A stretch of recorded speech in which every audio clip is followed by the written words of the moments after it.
A información cada vez navega a unha maior rapidez, sobre todo dende que circula por esa rede que converte o mundo nunha aldea global. Nunca antes comunicar e compartir información foi tan sinxero. Falamos do Territorio Blog, un espazo alternativo de comunicación o que Galicia non é allea.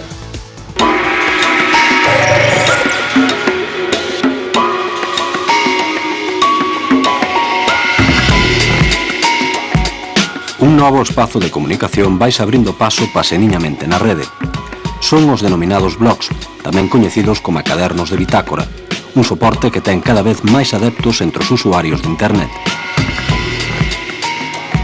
Un blog nun principio de xeito moi sinxelo é unha páxina web na que se publican novas en orde temporal inverso.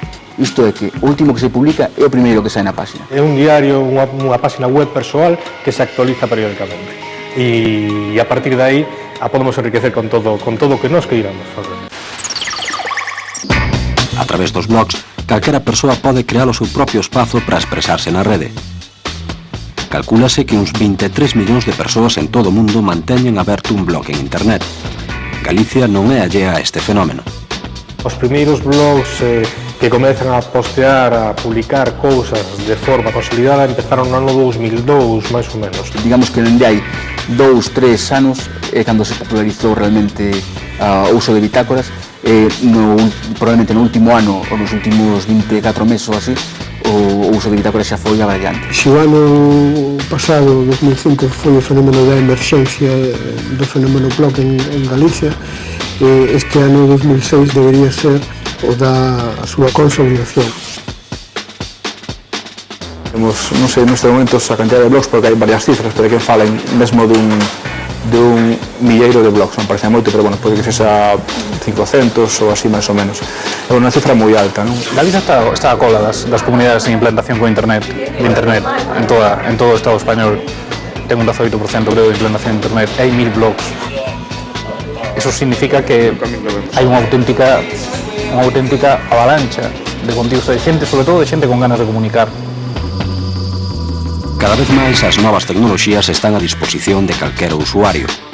A popularización dos blogs débese precisamente a que tan só requiren uns coñecementos mínimos de informática. Era preciso ser un usuario avanzado para ter unha páxina web persoal medianamente decente. En cambio, cos servizos gratuitos de bitácoras, pois isto se pode facer dun xeito moi doado, simplemente elixir un título, darse de alta nun servizo e despois alimentar a bitácora con novas. Hoxe en día o perfil en Galicia hai blogueiros desde os 10 anos de idade hasta os 70. De repente, para bloguear simplemente necesitas uns coñecementos moi básicos de internet. Entonces, calquer persoa pode utilizar esta ferramenta para comunicar. O proceso de creación dunha bitácora de internet ou blog é bastante sinxelo. Nun principio o que temos que decidir pois é do que queremos falar e demais, e despois elixir o servidor no que queremos que se hospede a nosa bitácora. Podemos elixir o máis popular de todos, que é o servizo Blogger, que probablemente sexa o máis grande do mundo e o máis coñecido. Temos outros como Blogia, Blogsom, e outro que está collendo moito empuxe últimamente é La Coctelera. Agora teríamos que elixir, pois collemos da que máis gustemos, pois esta mesma, e continuamos o proceso de alta da nosa bitácora. E xa queda feito. Se pinchamos aquí, a podemos ver, neste momento non temos nada incluído. A capacidade que tes de crear algo e transmitilo en segundos á comunidade de internet galega para mí pareceme algo genial.